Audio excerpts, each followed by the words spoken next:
নমস্কার। আপনারা সবাই ভালো আছেন তো? অনেক দিন পরে চলে এসেছি নতুন একটি ব্লগ নিয়ে।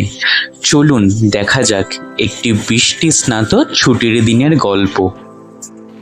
সেই শুক্রবার বিকেল থেকেই শুরু হয়েছিল প্রচণ্ড বৃষ্টি। সারা রাত বৃষ্টি হওয়ার পরে সকালবেলা ছুটির সময় বৃষ্টিটা কমে গেছিল। फुटेज बहुत महंगा है बोल से बना व्लॉग हमको नहीं बहुत इससे फुटेज मिलना बहुत ही महंगा पड़ता है मुझे, इसलिए फुटेज नहीं देता, लेकिन मुझे हमेशा इनकरेज करता है। ये चला गया व्लॉग बना। हाँ, सौरभ जोशी का छोटा भाई। এরকম হাসি মজাই তো জীবনের একঘেয়েমিকে দূর করে।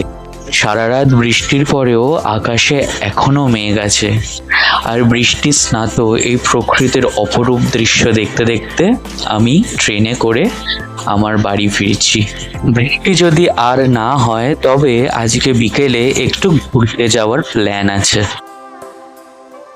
আর বিকেলে প্ল্যান মতো আমি আর স্নেহাশিস বেরিয়ে পড়লাম প্রকৃতির মাঝে কোনো এক জায়গার উদ্দেশ্যে। চলুন দেখা যাক।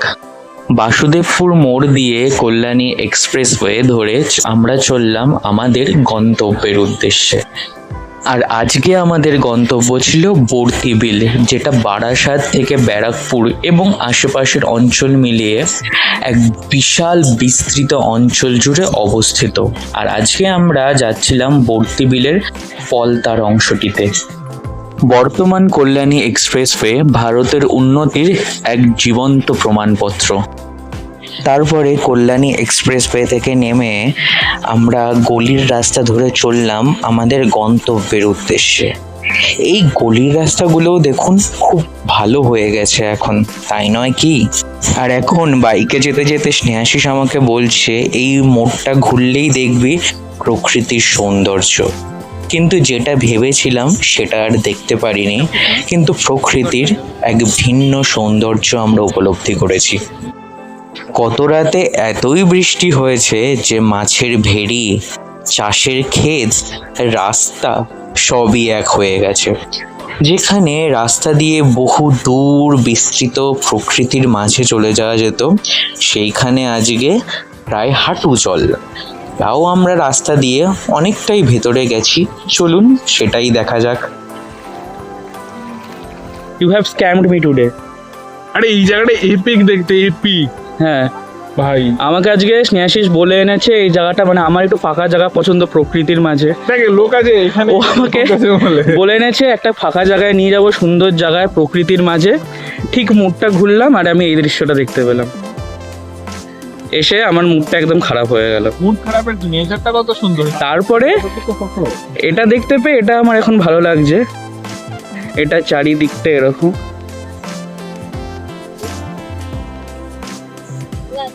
এই জায়গাটা ব্যারাকপুরের খুবই কাছে, আর এটা পলতার মধ্যে। এখানকার স্থানীয় মানুষরা এই ছোট ছোট নৌকা করে এই জলের মধ্যে ঘুরে বেড়াচ্ছিল, আবার অনেকে যারা বাইরে থেকে এসেছিলেন তারাও এগুলো ভাড়া করে ঘুরে বেড়াচ্ছিলেন। বেশ একটা মনোরম অনুভব ছিল। এত আমার পায়ের এতটা ভিজে গেছে, অনেকদিন পরে এত জলে আমি আসলাম। জল আরো গভীর হচ্ছে, ঠান্ডা পুরো নিচটা জলটা। হ্যাঁ এখন এখানটায় ঠান্ডা লাগবে, আবার এখানে গরম। জায়গায় জায়গায় ঠান্ডা, জায়গায় জায়গায় গরম, এখানটা আবার ঠান্ডা। ঠিক তো?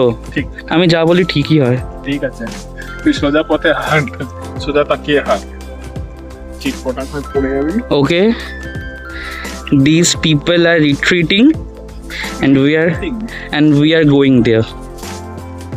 এই যে এইগুলো যেগুলো আমি এইমাত্র জানতে পারলাম, এগুলো হচ্ছে পাট ভেজানো আছে এখান থেকে, এরপরে পাট পচতে দেওয়া আছে। এরপরে এখান থেকে ওই পাটের ওপরের যে রোয়াগুলো থাকে, মানে স্টেমসগুলো থাকে, ওগুলো ছাড়িয়ে নিয়ে দেন যে পাটকাঠি তৈরি হয়, যেগুলো বিভিন্ন অনুষ্ঠানে, হ্যাঁ ছালগুলো ছাড়িয়ে নিয়ে বিভিন্ন অনুষ্ঠানে এগুলো দেওয়া হবে, পুজোর কাজে বিভিন্ন অনুষ্ঠানে এগুলো লাগে।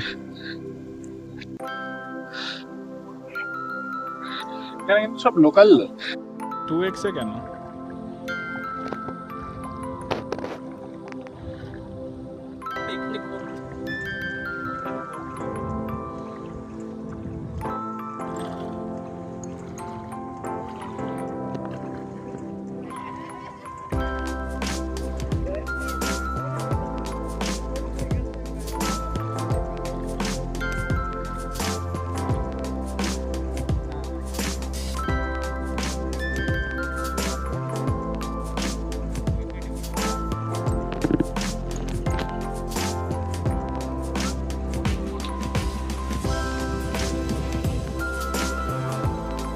আর এই ভিজিয়ে রাখা পাটগুলো জল থেকে তুলে নেওয়ার পরে ঠিক এরকম দেখতে হয়।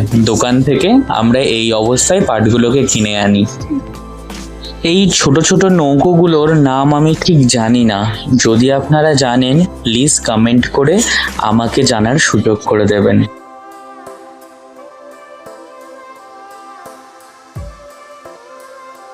আর এখানে ধান চাষ হচ্ছে।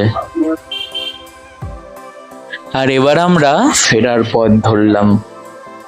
কোনো জায়গায় যাওয়ার পথটা যতটাই বড় মনে হোক না কেন, ফেরার পথটা খুব ছোট মনে হয়, তাই নয় কি?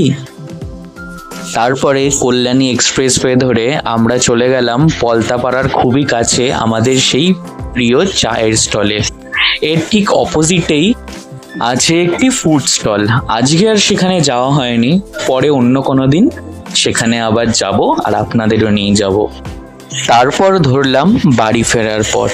বিকেলটা বেশ ভালোই কাটলো। এখন তাহলে আমি ডিনার করি। ব্লগটা তাহলে এই পর্যন্তই থাক। ব্লগটি কেমন লাগলো তা কমেন্টে জানাবেন এবং লাইক এবং শেয়ার করে পাশে থাকবেন।